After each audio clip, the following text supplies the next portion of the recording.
So I'm sure you guys already know, and I will put a video of about the Big U situation, the gang related nonsense in general. I'm gonna be honest with y'all. I'm actively against all that. I don't like it. I just think it's just destroying our neighborhood. But we're not into that. We're not into that. What we're gonna do is try to shed some wisdom and a little bit of knowledge. I mean, and everybody knows this. So I'm gonna be real brief. When you are out here doing nonsense, I know you want to make money talking about the nonsense. That's probably not the best route. The best route is probably just to stop the nonsense, you know, and do other things, extracurricular activities that's not going to be nonsensical and get you put in prison.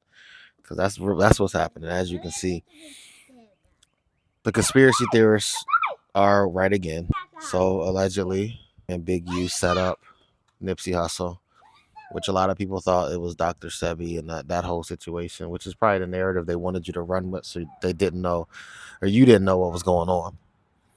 Now they've indicted every last person on Adam 22, which is why I never understood why.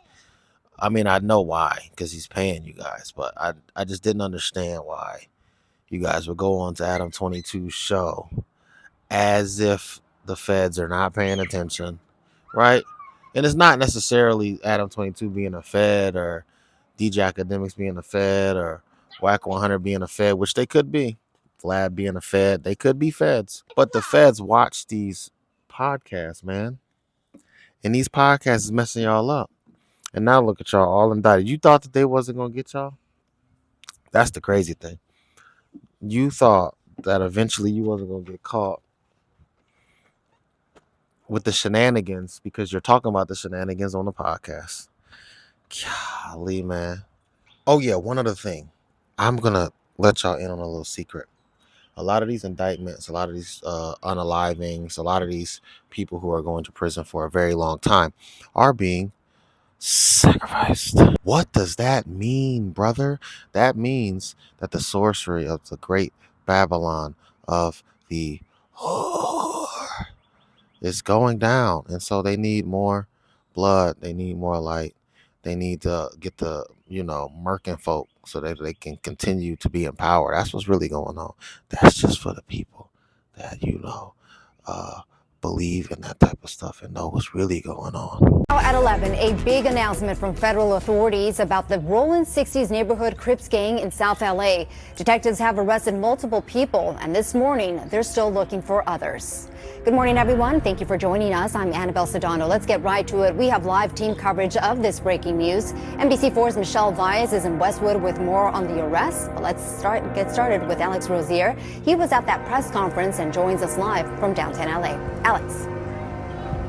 Yeah, they talked a lot about a number of people in this press conference, but the main focus was on a man named Eugene Henley. The feds say he committed a series of racketeering crimes, including extortion, human trafficking, fraud, and the murder of a rapper in 2021. But this same man, Eugene Henley, is known throughout the Los Angeles community. He's been involved with work including youth charities, and the feds say he did it all to further his own criminal enterprise. He has maintained the image of an entertainment industry entrepreneur running a music label and of somebody who gives back to the community here in Los Angeles.